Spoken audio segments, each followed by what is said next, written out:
Hello, everybody. Welcome back to the One Leeds Fan Channel. I'm not by myself this time. I am with a very, very special guest.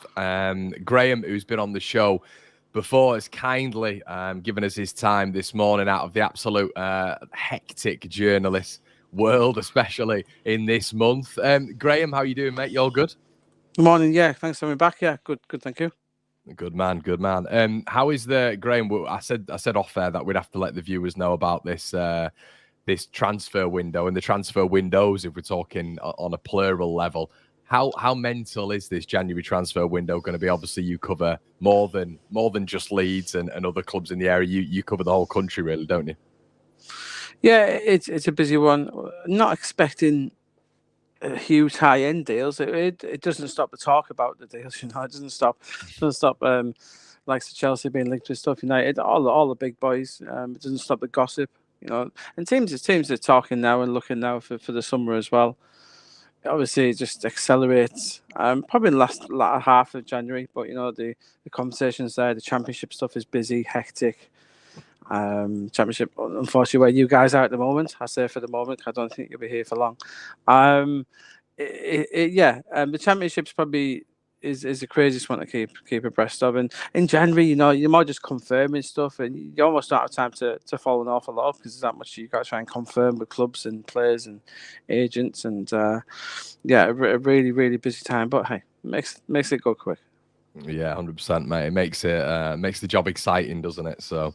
I wanted to just pressure on a few things, really, Graham. Obviously, regarding Leeds United, we can touch on a few of the championship bits, but the 49ers, obviously, the relatively new Leeds United owners, we sort of know how ambitious they are, and it's all very relative on a Premier League campaign for Leeds United. Stadiums, facilities, everything increasing. Do you know? Do you believe that there's almost like a bit of a timeline for Daniel Farke? Do you think there is a real increased need for Leeds to get back there as quickly as possible, or do you think in your opinion, do you think they'll just give Daniel Farke as long as he needs, really? It's a tough one. It probably would depend on how. If you did fail to get promoted, how would that come about? What would the results would be? Playoff defeat, dropping out the play. If God forbid for Leeds fans he drops out the playoffs, then he probably wouldn't get more time to do it. If it's if he loses in the final to a penalty shootout, probably get more time. If they are second all the way and then lose out on the last day to a Southampton, I think Leicester got first position sewn up. If they lose out to Southampton, it depends how it comes about. I think the fans. I think the fans were a bit lukewarm to Daniel when he first came in. I was at a few Leeds games and you got a feeling, but now I think along with the players, they're fully on board with him now, playing good football, and they're very much in the mix. As I said off air, I think it's a 3-horse race in this championship. I've said it all season. I do my own prediction podcast every Friday, the pre-match, and for me, since the start of the season, it's always been between the three of you: Leicester, Southampton, Leeds, the ones who came down. This season, particularly, I think you're so strong, and I think it's going to come down to this January between you and Southampton for that second place. I think Leicester are already up. I must admit, I think first place is gone. I think they're up. And I think it will be. I know Ipswich have done well, but I think it'll come down. I think it'll be a straight fight between yourselves and Southampton for that last spot. Have you any ideas, Graham, whether or not there sort of is an option for Leeds to maybe secure the permanent services of Joe Rodon in January? It's one I've heard. Yeah, I believe that's on the agenda. Spurs. He's in France, isn't he? I think it's something to look at. Do they need to do it in January? I think he's done well. He's impressed, and Daniel Farke's happy with him. I think it's on the agenda. I don't think it's one that is top of the agenda. I think they've got other incomings and outgoings they need to do first. But yeah, I think that is on the agenda, and it wouldn't surprise me at all if that gets done. But I do know it's something to looking at. Crescencio Summerville as well. Graham, massive on everybody's thoughts at the minute, and a few reports started to come out and materialise yesterday of him potentially making the switch to Newcastle. What's the situation with Newcastle? Because we know at the minute there's maybe a few issues with FFP. They're massively struggling with injuries, which would align you to think that they're going to be forceful when it comes to doing stuff in the January market. But can they actually put that money forward to maybe sign someone like a Crescencio Summerville? And a secondary question to that, Graham, is there actual any interest there? Newcastle won't be spending much money in January. They have Craig Wolf perform. They did last time with Anthony Gordon in January, and I don't think they will. I think their main target, as we know, is Calvin Phillips, the former Leeds man. He is top of their agenda, but it bolsters their midfield. If they did do one from left field, I think it would be a forward, a winger, someone of the ilk of Summerville. I think he's clearly impressed a lot of people. I think he's one who Leeds want to keep, but there's a lot of things can happen in January. We've got let's see who Leeds bring back. My understanding, Brenden Aaronson has got a chance of coming back in January this month. Sorry, from Berlin. Sinister has even been mentioned. Does he come back? I think there's some interesting options out there for Leeds. I don't think losing Summerville. I think Summerville is one who they will want to lose. I really don't. I think unless they're forced to sell, which I don't think they will be, I don't see Leeds letting Summerville. He's been so important to you this year. I don't see them letting Summerville go. I think he's a key performer for you, as he's shown. Yeah, and as well, Graham, there was muted transfer talk of him potentially going for 20 million, that being rejected in the summer months. If Leeds were to let him go, you'd expect a massive fee, really, wouldn't you? Yeah, and that's not something Newcastle would do. Not to say there isn't other interest. We know others would be keen, but Somerville knows what a big club is at. So even if, say, Burnley start showing interest because they like another Leeds man in Jack Clarke, I think it'd take a lot for Somerville to have his head turned this month, especially. Yeah, Jack Clarke, interesting. You mentioned him there. He was sort of next on the agenda. Graham, when it comes to a lot of chat about Leeds United, Willie Gnonto potentially leaving the club, maybe in January. There's a lot of speculation at the minute, but you'd hope if Leeds were to let someone like him go, or someone like Summerville go, Jack Clarke may be on the agenda, but you feel that he's very Premier League bound, isn't he? Yeah, I'm not sure how Clarke. Do you go back to where he came from? He's a quality performer. He's one of the best in the Championship at the moment. I haven't heard too much on Leeds in for him because my understanding is Burnley and Sheffield United are both battling for him at the moment. Sunderland are a selling club. Every player has his price. We know that. There is a difficulty that they do owe Tottenham over 30% of that sell-on fee. So that's an interesting issue when it comes to Jack Clarke. I think Clarke will move. I think we'll see him likely join Burnley or Sheffield United this month. That's what I'm led to believe. So, interesting to keep an eye on him. But yeah, as you say, I think he's Premier League bound if he does leave Sunderland. And just formally there as well, Graham, Willie Gnonto. What are your thoughts? Have you heard anything there, or what are your thoughts on that one? Obviously, Willie's not very happy with the game time that he hasn't been getting. It's an interesting one. But is the interest there? I know there is interest in Serie A for him to go back there, possibly for the first play in Italy for the first time. He's never done that in his career. It's a tough one because we're not talking the top clubs at the moment. That's been unfortunate for him. He hasn't really found any form, and he would argue he hasn't had a chance to find form because he's not been in the team. It's a tough one. One for later in the window. It wouldn't surprise me if we're going to see Danjuma leaving Everton this month. He's going to go out to France. Do Everton have another sniff? I don't particularly see that necessarily.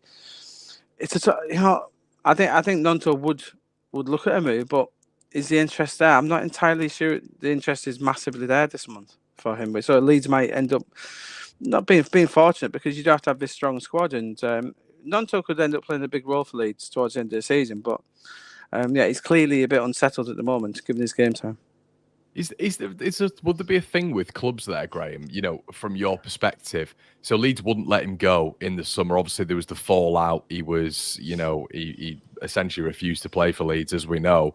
Fallout with the fans as well. Fallout with the manager. Then he's sort of come back into the fold on the bench, albeit coming on 5, 10, 15 minutes. Would there be potentially an agreement between Nonto and the club to just say, look, you're putting these 3 months from whatever August it was to January. Well, we will try find a move for you in January. Or do you think that's a little bit sort of naive, and Leeds will be thinking, now you're under contract, mate, you're not going anywhere?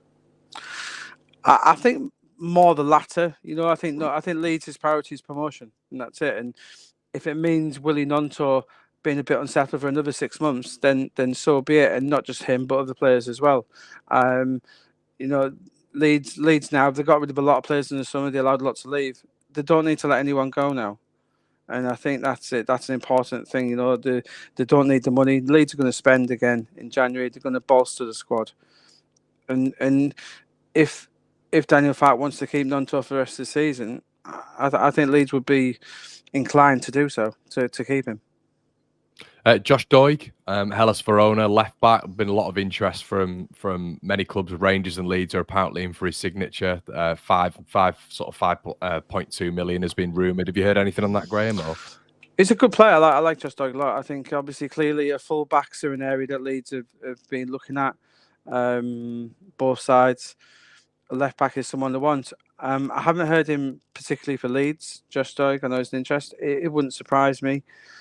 If they push for that. I don't think you get him for 5 million. I must admit, I think that's a tad low. But yeah, he's an interesting one to keep an eye on.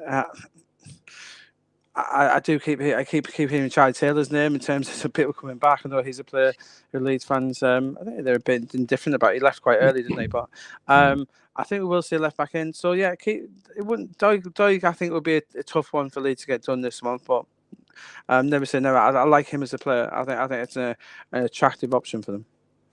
Yeah, Charlie's an interesting one, isn't he, Graham? Because he gets rumoured every window. I personally vouch for Charlie every single time. I think he'd be a quality addition. I don't know whether or not he's, to be honest, I've not kept tabs on whether or not Vincent Kompany's been playing him every game. But that would make a lot of logistical sense, wouldn't it? Yeah, he's pretty regular for them. Obviously, Burnley will be doing a bit in the window as well. But obviously, Leeds need to, when they bring these players on, they need to improve the starting 11. They need to improve, look forward to the Premier League. And, Josh Doig and Taylor, they're two who could play Premier League football. So I don't think there's an issue with those two particularly. But yeah, I'd say I do think left back is an area, or full backs in general for Leeds is something they're looking at. Yeah, and Bowie's just put it here, Graham. Sam Barham and Charlie Taylor, am I back in 2016? Is Gary Monk coming back? Can you quell that one for us? Please don't let Gary Monk come back. Well, no, it's nice to keep Daniel Farke. I think everyone's very happy with him at the moment, so I think you're okay with that one. But the pressure, the pressure is not. He does need to deliver. He's here to deliver promotion. He's not here to make friends. Yeah, no, you're right, and it's so interesting because the Mail have done something this morning, just scripting out the entire 49ers plan. But as you mentioned previously, Graham, and as we've said multiple times on this channel, it all depends on promotion, doesn't it? And those parachute payments get less and less and less, and players move on, don't they? If we're in the Championship next season, very unlikely Rutter, Summerville, Nonto and co are going to be about for Leeds United. So yeah, exactly. It's a huge thing for the 49ers. Big few weeks big January for them coming up. Obviously, they're hoping to win the Super Bowl very soon. But it's a fascinating one. Yeah, it's not in their business plan to be outside the Premier League for more than one season. That's for sure. And you've done something as well on Ian Maatsen. I know a lot of Leeds fans were looking at Ian Maatsen and potentially thinking that could be a move. What's the latest on him? Unless you're going to be remortgaging Ellen Road anytime soon, I think Ian Maatsen would not be interested. Ian Maatsen is regarded as one of the best young left-siders in Europe, and hence why Man City were looking at it. Borussia Dortmund doing for him now, and we understand the player wants to go to Borussia Dortmund. So, yeah, sorry, Leeds fans. I think that was a bit of a dreamy one for you. Yeah, it was. I think it was just the old Burnley links, wasn't it? As in previously in playing for them, could he come back to the Championship? But I think he didn't want to come back to the Championship anyway, did he? Or go to Burnley even in the Premier League. He wanted to remain at Chelsea. So no, I think even if you're in the Premier League, Leeds, I think it'd be a tough sell for him because Borussia Dortmund, Man City, that's the calibre of club we are looking at.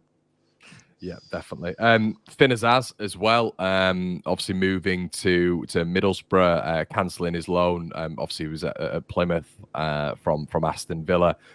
It's a good move, that, isn't it, Graham? A really good move. I think he was involved in absolutely everything when it came to any attacking output when regarding Plymouth. Yeah, Millsborough. Yeah, Millsborough need bodies. Millsborough had a very poor summer window, really poor summer window. The signings they made weren't good enough. Obviously, Sam Greenwood came in, who was good enough, but that was the last, almost a panic buy, along with Lewis O'Brien, and that rescued a lot of it. But a lot of the summer signings Millsborough made just weren't good enough to be in the starting 11. And when you bring that many players in and not good enough, it was a really poor window. Finners, as I say, I do like him. Millsborough, they need bodies all over. Millsborough in the Leeds fans don't need to worry. You haven't got any Yorkshire rivals from Teesside coming for you. Millsborough not in the promotion race. I think from Humberside you might have some issues. I think Hull are going to go strong in January. So I think outside the top three I mentioned, I think the dark horses might be a Hull or a Watford. I'm not massively impressed by West Brom. I saw them recently. I think they need a bit of work, but I think Hull are an interesting team and Watford. But yeah, Middlesbrough, Finners eyes, from a Borough fan's point of view, it's a very good signing. But yeah, great. Graham, do you think he could have played higher? Finners eyes. It's an interesting one. I think this is a stepping stone for him. If he can go to Middlesbrough and do it, this is his stepping stone to the Premier League. But we've seen the likes of Archer and Ramsey move on from Villa. Who were on loan with us. They've moved on to Sheffield United. So it's probably a similar move to that, isn't it? Where this is his chance. He's got 2 to 3 years now to prove he's a Premier League prospect.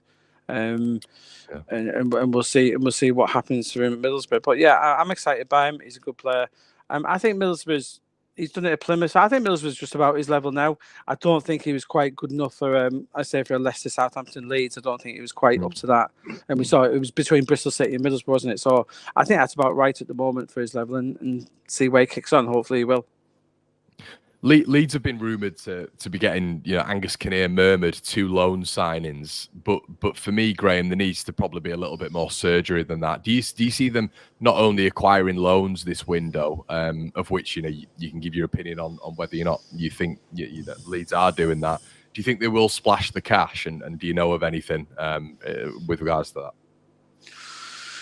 that? They are looking. I do know they are looking. I think loan deals make sense, because it's someone who maybe short-term fix. There's not an awful lot wrong with Leeds at the moment, but I think you're even looking at allowing Luke Ayling to leave. He's been linked to Leeds, another one linked to Middlesbrough. So I think the fullback is an area of concern. I think you're pretty strong everywhere, with Ampadu and Kamara. I think you've landed on a midfield pairing there, which is a fantastic pairing, especially Glenn. I've been so impressed with Glenn Kamara, where I think even going up, I think Ampadu is an interesting figure because the role he's doing now for Leeds, I don't see him translating that in the Premier League. I don't see him being able to play that role in the Premier League because it'll be too hard. Whereas Glenn Kamara, what he's doing for you now, I think he'll be able to do that in the Premier League. I really do think that. I think he's been a hugely astute signing. I just think you need a couple of loan signs make sense because you need to tune up. I think the same with Southampton and Leicester, as we bang on about the 3 big clubs in this division. You're all just tuning up, getting ready for this running. The 3 strongest squads by such a distance. The 3 strongest squads, it really is. I was at Ellenborough for the recent Middlesbrough game and with my son, and I was pointing out where you guys were bringing on an England international and an Italian international in the game. Just sums up how far ahead you guys are. Middlesbrough's best player is a player on loan from Leeds. Shows the gap in between the top 3 and the rest of this division. But as I mentioned, it is interesting the Brenden Aaronson links. Imagine him coming back to Leeds. He's unhappy at Berlin. There's a chance he comes back. But imagine him coming into the Championship. What a signing that would be. Is that a strong rumour at the minute, Graham? It's something that's being looked at. He's not happy in Berlin. So if you're Leeds and the player wants to come back now, I think it's something Daniel Farke is assessing. He's a 30-40 million pound player. You would not be. He'd be as good as anything in Europe you could bring in, isn't he? He'd be. I think he would love playing under Daniel Farke. I do. I think Aaronson, he'd be the first Leeds boss that he would really love playing under. I think it'd suit him down to the ground. I really do. We've seen the likes of Farke where you got he had Bundia, didn't he, at Norwich? That sort of player. I think Aaronson would be sensational in the Championship. So keep an eye on that. I think 2 or 3 for Leeds. I think you just basically you have to have a better window than Southampton. That's what you look at. Can you improve? I think it's quite hard to improve your starting 11 because it's that good. But that's what they're going to be looking to do. It's going to have to be a deep. It's going to be a deep run to end the season over the Easter period, and it might. You know what? It might just come down to a bit of luck. If you can avoid those big injuries, especially when they're running, that's going to be it. But do you have the cover? And you've got good cover already. That's the thing.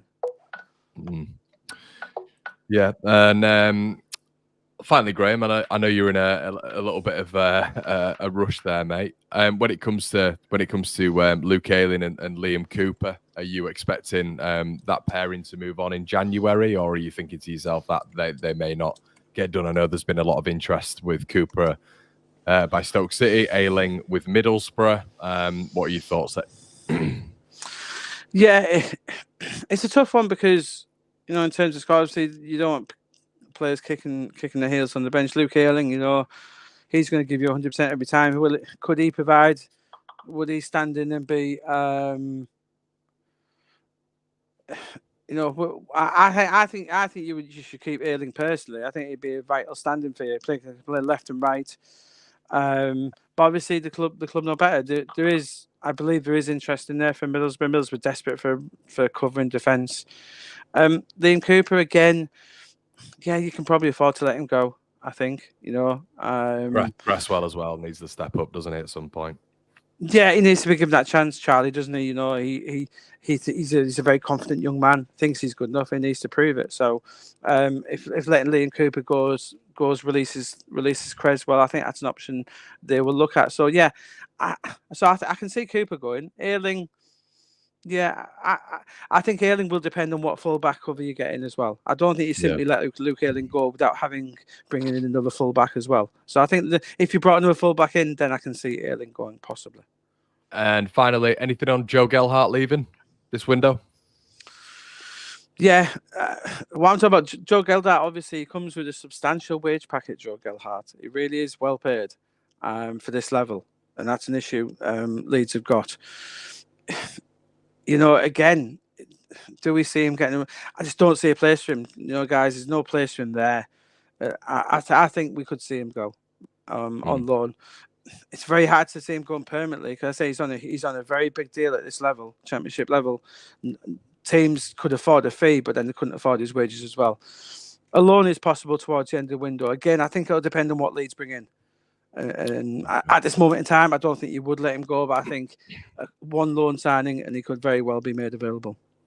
All right, fantastic. Well, Graham, thank you so much for taking your time. I know you've been getting calls and calls and calls. The busy world of a journalist. But where can people find you, mate? It's Graham Bailey on Twitter, isn't it? Yeah, Graham Bailey on Twitter and the stuff Hit C Football. Just relaunching.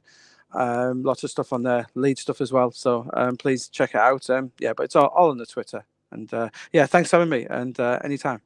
No, mate, really, really appreciate it. Guys, make sure you check Graham out. And mate, we will catch you in a bit. Cheers for joining, Graham. Take care, guys. Thank you. See you later. Bye. There you go, everybody. Really interesting one, that. Thoroughly enjoyed it. Myself and Graham. Graham's been on the channel before. Someone who, let me just zoom out there a little bit. Someone who I think's really good at what he does. You know, Graham's on the money. He'll send me a couple of messages every now and again, and we'll have a little bit of a chat about rumours and stuff like that. But on the front of it, he breaks some really good news. The Maatsen deal last night was an interesting one. Obviously, him flying to Dortmund and securing that one. Graham getting that one on the money. He's pretty on the pulse with anything going on in the Northeast as well, which is why I think it was really relevant to get him on speaking about Newcastle and Summerville. Really relevant to get him on speaking also about Jack Clarke and Sunderland. He's pretty on the pulse with that, and Borough as well when it comes to Luke Ayling and Sam Greenwood and stuff. He was actually the first one, or one of the first ones, to break the Sam Greenwood news. So yeah, fascinating to get him on and get his opinion as well. That's what I enjoy, getting journalists on who you guys always ask me to get a journalist on and speak as well. You know, I want them to give their opinion on what's going on in the football world as well. I always think that's interesting, not just to reel off rumours. So yeah, wow, interesting what he was saying there about Brenden Aaronson. I didn't know that was that was going to come out. I didn't know he was going to, obviously we hear as well the Josh Doig figure is going to be very, very, very significantly larger than 5.2 million. I think we all thought that was going to be the figure, but Graham seemed confused with that. He didn't think we were going to get him for that sort of price whatsoever. There's a lot of interest around Josh Doig at the minute, a lot of noise. So you're probably looking maybe around the 10, 15 million pound mark for that. But would that be a worthwhile deal? Graham also saying that Leeds have always got a finger on the pulse for Charlie Taylor. And Charlie's just one that makes sense, isn't he? Leeds fan, lives in the area, but he is playing regularly for Burnley, and it'd be interesting to see whether or not that would be something like that would be, done when it comes to Leeds potentially looking at another left back, an alternative left back, but also Burnley being able to let Charlie go, Andy and Maatsen go. That is two left-sided players, two players who can play that left back position. Letting them go in January would almost be suicide. So I'd be surprised to see that one, but interesting. Great stream, Connor. Thanks. Yeah, mate, really appreciate that. Joffy may get his chance against Peterborough. Another thing that I didn't realise, once again, was that Joffy was on that sort of money. Joffy, apparently, if we are to let him go, maybe that has been the problem with Leeds United, letting him go on a permanent. We can't find a suitor for him at this level because obviously the money that, a lot of people would be willing to spend on Joffrey when it came to a transfer fee, well, the wage is a problem. And that's another thing in football in terms when the wage is an issue, teams can't really do anything about it. You can reduce your transfer budget a la Football Manager, but to compensate the bigger wage structure. But yeah, fascinating. But Brenden Aaronson, yeah, I mean, we've seen players at this level, haven't we? Let me just zoom in a little bit there, but we've seen players at this level come back and do a great job. And it's interesting. I saw a couple of comments as well from Twitter users and all this sort of stuff saying that in a pressing capacity, Aaronson in the Championship would be very good. But for me, I wouldn't have him as a starter, but with him being very, very unhappy at Union Berlin, probably because it's not gone right for him again. Once again, fascinating that Graham said that he almost sort of believes that there might be a recall for Leeds in January. Brenden Aaronson hooking up with Daniel Farke. Interesting. Very, very interesting. Manjeet says, any truth in the Pascal deal to PSG? Well, we were told they were interested, mate. We were told they're interested, but obviously Leeds have knocked that back, haven't they? Ayling moves to Borough and they win the league and they win the playoffs, I should say, win the league. Flipping it. Yeah, has Graham ever watched Aaronson? I think it was an interesting one, that, because I think from the outside, Aaronson can look like a top quality player. You see his value, you see he's played Champions League level, you see Jurgen Klopp at one stage was looking at him, and you think, wow, but you do wonder how he'd fit into this Leeds United side. Is he going to be a presser? Is he going to be how's he going to go about it? Because Leeds don't really press as a unit. I don't think that's the instruction. So what would Aaronson bring? Because we know he's not great on the ball. We know he's not athletic or physical. It's not worked at Berlin in a competitive league. Long term, would it work for Aaronson in the Premier League? Leeds are probably looking at getting him gone, wouldn't they, as soon as they got to the Premier League? So that'd be fascinating to see as well. Please note for Brenden Aaronson. Oh, he's coming back. Yeah, it looks like it. It looks like he may be coming back, according to Graham, which is really, really interesting. But guys, yeah, we're going to leave it there. We're hitting the 30-minute mark, and we'll be back with another live stream tonight, going through all the rumours that you've seen today. I hope you enjoyed it. A little bit different today. Got an interview on. You guys wanted to know, the ins and outs, and I hope I've learned a few things about Josh Doig's price value there, the 49ers, Brenden Aaronson, Crescencio Summerville, Jack Clarke. So make sure you start this over again. Thought it was a really good interview, that one with Graham. So we'll try get him on as the transfer window develops, as well as potentially others as well. Guys, it's been an absolute pleasure, and I will see you this evening. Cheers.